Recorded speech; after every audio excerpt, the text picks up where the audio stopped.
Hari ini adalah episode pertama dari Ropos. Road Ride Podcast.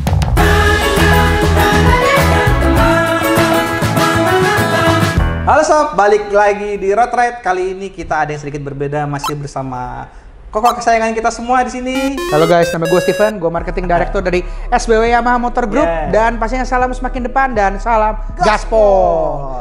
Mau bahas apa nih kita nih hari ini? Kita mau membahas pengaruh MotoGP. Campaign MotoGP, yes. MotoGP terhadap penjualan suatu brand atau dealer lah ya. Dealer, lebih ke dealer ya, jadi nggak cuman merek lah ya. Betul. Oke, jadi karena kita bahas MotoGP pasti nggak jauh-jauh dari ya siapa? Coco Valentino lah ya. Coco Abang Valentino lah ya. Coco Vale. Halo Coco Vale, kalau nonton ya. Semoga main-main kesini. Ya, kita sudah punya motornya di sini. Udah punya motornya ya, dan gara-gara lu juga kita sempat menjual ratusan bahkan ribuan motor Yamaha. Mantap. Di Republik Indonesia, lebih tepatnya ibu kota kesayangan kita, Jakarta. Oke, Pak. Oke, langsung Mas Irwan, apa yang bisa saya bantu? Pembukanya. Jadi ya seperti tadi judulnya, Pak. Yes. Kita akan melihat perbandingan nih, karena kan Pak Steven sebagai dealership Yamaha yang merasakan langsung efeknya. Oke, jadi untuk tahun pertama itu di tahun terakhir Rossi berjaya yaitu 2010. 2010 lumayan lama ya, Bro. Nah, setelah 2009 dia kan juara dunia tuh, Pak. Nah, di tahun 2010 itu kan tahun terakhir dia ada di Yamaha, karena nanti 2011-nya pindah ya kalau nggak salah ya. 2011 ke 12 dia pindah ke Ducati kan. Ducati. Nah, itu secara dealership nih, Pak, dari sisi penjualan dan awareness produk itu dengan Rossi dan Yamaha berada di titik puncak prestasinya di MotoGP itu efeknya apa? Yang dirasain sama dealer. Jadi gini bro, di 2010 itu literally gue actually belum di dealer guys, tapi gue bisa ngomong dari data-data yang sebetulnya direktur sebelum gue atau marketing manager sebelum gue udah pernah presentasikan itu ke gue, Mas Irwan. Waktu prosesnya, waktu mereka ya ibaratnya serah jabatan lah sama gua. Memang di tahun 2010 itu menjadi salah satu tahun kemasan Yamaha. Lebih tepatnya apa sih, di dua produk utama sih, tetap Mio sama si memang Fiction. Di Fiction itu dimana waktu itu motor laki-laki atau sport pertama lah ya kita bilang, yang sebetulnya benar-benar menjadi kita bilang fansnya tuh banyak banget, dicintai oleh warga Indonesia. Nah, tapi kalau gue boleh ngomong di tahun 2010 itu ketika Rossi menjadi kita bilang juara atau menjadi kita bilang favorit atau idola, itu langsung nempel bro. Jadi KOL-nya itu pada tahun 2010 itu mungkin kalau itu pasti sering denger ya, kalau Yamaha itu pasti ada terkenal dengan si Komeng, Melky Bajaj dan lain-lainnya lah ya. Cuman pada intinya di tahun itu memang euforia dari MotoGP sendiri itu lumayan tinggi. Jadi di tahun itu memang Yamaha itu sangat dikaitkan atau brandnya sangat dikaitkan dan sangat kuat dengan asosiasinya dengan seorang Valentino Rossi, yaitu si VR46 dengan warna kuningnya lah, VR46 warna kuning. Nah, lalu pada saat itu juga memang mulai bermunculan tuh Mas, di mana pada saat itu motor-motor livery GP itu udah mulai ada. Jadi kita sebutnya itu pada saat itu kan adalah GP Edition gitu. Biasa itu GP Edition itu warnanya adalah warna biru sih, warna biru putih gitu. Karena masih jadi kalau sekarang kan mungkin buat kita warna biru tuh udah sangat Yamaha banget. Tapi di tahun 2010 itu blue Yamaha atau racing blue-nya Yamaha itu udah benar-benar sangat identik dengan MotoGP. Jadi rata-rata di tahun 2010 yang mungkin yang sangat gue tahu yang jualannya paling banyak itu kan tentu adalah Mio dan Fiction. Itu yang warna biru pada saat itu lumayan sangat limited sekali sih gitu. Jadi penjualannya ya kalau lu tanya masalah penjualannya mas nanya penjualan gila banget sih, memang terkerek ya wah langsung sih. Dari market share juga bisa dibuktikan pada tahun itu dengan kompetitornya Tomat ya iya, karena merah sayap sebelah ya, itu memang udah lumayan mendekati sih, maksudnya angkanya memang nggak terlalu beda-beda jauh. Beda tipis yo. Oke, mantap. Nah, itu karena kan itu masa kejayaannya dia dari berapa Pak? Dari 2008 memang udah juara dunia kan. Udah langganan lah 2004. Itu tahun-tahun itu juga memang tanpa Rossi pun memang kita mesti bilang demand motorcycle atau penjualan motor di Indonesia tuh lagi high-nya, lagi high season banget gitu. Jadi memang apalagi udah high season, permintaan banyak ditambah branding kayak gitu. Jadi kayak lu seakan-akan kayak ngebeli suatu produk itu, gue beli produknya juara loh gitu. Seakan-akan kayak gitulah. Gitu kurang lebih. Lanjut Pak. Nah, sekarang bagaimana efeknya pada saat di 2 tahun berikutnya, yaitu di 2011 11 sampai 2012 karena waktu itu kan pasti sempat pindah nih Pak. Oke.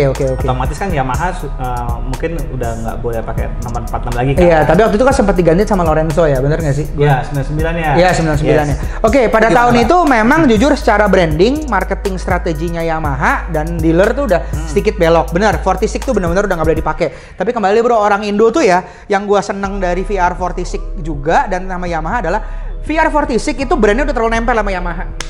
Walaupun 2 tahun ibaratnya dia selingkuh lah ya, atau lagi cerai sama kita. Break up Pak?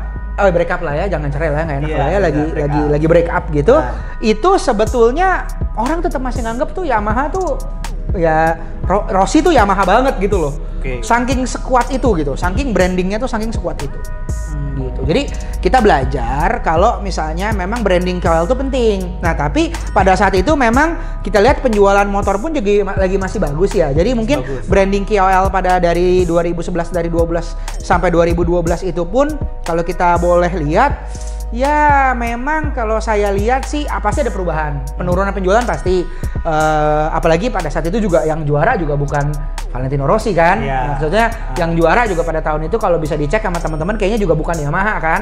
Ya jadi pastinya itu juga dijadikan momentum sih gitu. Ada pertanyaan lagi Mas di tahun di waktu ketika lagi break up ini gitu? 11-12 kayaknya nggak ada sih Pak, karena ya efeknya berarti kan sedikit berpengaruh. Itu berarti ya, kita ada aja. Kita bicara tadi pada saat Yamaha sedang tinggi, Valentino Rossi bagus, itu penjualan meningkat. Nah, lalu pada saat dia pindah brand, which is kan mungkin karena sudah lama nih di atas tidak begitu ngefek Pak, karena dia cuma rehat 2 tahun kan, 2 seri gitu. Nah sekarang kita balik ke skenario ketiga. Pada saat Rossi kembali ke CLBK-nya ya. CLBK, tapi tetap Yamaha-nya tidak perform. Jadi gini, karena kan agak guys, sedikit. Gue mesti ngomong ya, rata-rata penonton di Indonesia itu memang walau gimana pun tidak pernah lupa sama Rossi. Rossi yang umurnya sekarang udah tua aja ya, maksudnya dia masih dijadikan seorang benar-benar kita bilang KOL atau kita bilang benar-benar orang yang kita bilang kayak brand ambassador, udah lebih dari brand ambassador, ngerti nggak sih? Udah kayak brand guard-nya dari Yamaha. Jadi kalau yang gue lihat walaupun dia keluar, livery tetap keluar dong, tetap Movistar. Sebelum ada Monster ya, Movistar dulu. Nah, Movistar itu tuh juga sangat dikaitkan sama yang namanya si Rossi gitu. Jadi Movistar itu waktu itu kalau nggak salah keluar di tipe R25, R15 lah, motor balapnya dia lah. Sama waktu itu sampai pernah keluar di tipe Aerox kan. Itu Aerox Movistar, R15 Movistar sama R25 Movistar itu selalu sold out tiap bulannya. Nggak pernah ada tuh yang namanya kita ready stock loh bro, lu mau nggak bro? Nggak ada. Langsung sold out. There's no such thing. Ketika dia di Movistar itu kan dia juga lumayan ya, mungkin ya waktu itu tahun-tahun terakhir dia berjaya lah ya kalau saya boleh cerita, yang mungkin terakhir juga sempat balapan sama si Marquez juga kan waktu dia pakai Movistar. Itu motornya sangat diminati banget sih. Bener-bener motornya tuh ya gimana ya, sampai kalau nggak salah bahkan pernah keluar di tipe-tipe M-Making, tipe-tipe yang actually nggak terlalu favorit di Yamaha, tapi karena warnanya itu jadi laku bro. Gitu. Cuma mainan stripping doang. Mainan stripping sampai NMAX yang nggak keluar di tipe Movistar, tapi jika ada dealer kayak kita salah satunya yang memang bisa main custom di Movistar, kita pesan stikernya secara resmi dari Yamaha, ya jadi laku juga, jadi super limited edition bahkan. Gitu. Dan yang terakhir itu ketika tim Yamaha ganti namanya jadi Monster Energy, dari Movistar ke Monster Energy. Dari warnanya yang biru kayaknya terang-terang gitu kan makin garam ya, warnanya ada makin garang ya. Yang warnanya hitam ke ungu-unguan biru tua begitu, bukannya makin sepi Mas, makin laku. Walaupun sorry ya, mungkin yang nggak juara kan kasarnya kan begitu, lagi nggak juara. Secara penjualan tetap oke ya Pak, brandnya kuat ya. Brandnya masih kuat, image-nya mereka selalu bilang ketika itu aja kan, berarti waktu sebelumnya mungkin kan ketika di Movistar itu kan benar-benar Lorenzo sama Rossi. Ketika kemarin finalis Rossi ya tetap Rossi yang dianggap gitu loh. Jadi ya memang ketika kemarin kita mesti bilang stripping monster itu nomor 1 dicari gitu. Apalagi di 2 season terakhir sih. Hampir di 3 season terakhir. Gitu. Jadinya nggak pernah lekang oleh waktu lah. Bahkan yang custom aja tuh atau modif sangat laku sama yang dengan stiker atau kita bilang paintingnya monster. Gitu. Laku banget pokoknya. Gitu. Nah, berkaitan dengan painting nih Pak. Next plan kita di 2021. Wah, 2021 lebih tepatnya bulan depan lah ya, udah nggak lama-lama lagi kan. Bulan depan sudah mulai. Prediksi Pak Steven sebagai dealership dari Yamaha. Rossi kan sekarang pindah nih Pak ke satelit. Itu Petronas Yamaha. Yang hijau-hijau, hijau-hijau gitu lah ya. Kira-kira optimismenya Pak Steven gimana nih? Karena Rossi sama di Yamaha, tapi bedanya dia lagi nggak di pabrikan main factory lah. Oke, sebelumnya ini kita ngomongin MotoGP-nya or industri motor nih enaknya. Industri motor Pak. Kayak industri motor yang kita bahas ya. Jadi gini bro, kalau menurut gua tahun depan malah akan tahun yang lebih hot lagi buat ini juga sih, buat Yamaha juga. Kenapa? Jadi walaupun Rossi meninggalkan tim balap pabrikan, tapi motornya tetap Yamaha kan? Yamaha tetap nempel, itu dulu guys, tetap nempel, Yamaha itu tetap nempel. Terus jadi banyak pilihan, jadi sekarang udah Vinales sama tahun lalu kan Quartararo ya, lumayan. Itu kan sempet hot tuh Pak. Wah hot banget kan, gimana ya, kayak Quartararo juga sama Vinales juga tetap diunggulkan atau untuk dicintai juga, apalagi sama pendukung pabrikan Yamaha. Ya untuk Rossi-nya tetap jadi hope champion gitu loh. Jadi tetap kita berharap dia siapa tahu bisa melakukan hal yang spesial di tahun ini ya kan. Tapi kalau secara dari penjualan motor kita sih bisa lihat gini aja deh mas, saya nggak, maksudnya coba untuk nggak sombong gini lah. Lo bilang kita nggak juara dan lagi-lagi kayak tahun lalu aja malah yang juara merek dari pabrikan lainnya. Tuh pabrikan juga nggak ngangkat kan jualannya. Tapi pertanyaan adalah kenapa MotoGP kita warnanya itu selalu habis. Pertama, Aerox ABS yang pernah kita bikin videonya tuh, itu sangat eksklusif banget di Mas Irwan dan Gila Kunters dan di Road Ride lah ya. Itu motor yang sampai sekarang nggak restock lagi bro. Kemarin aja tuh motor kita boleh jujur-jujuran dari harganya cuma 29,5 itu karena kita pakai sistem lelang gitu lakunya sekitar di 34 jutaan.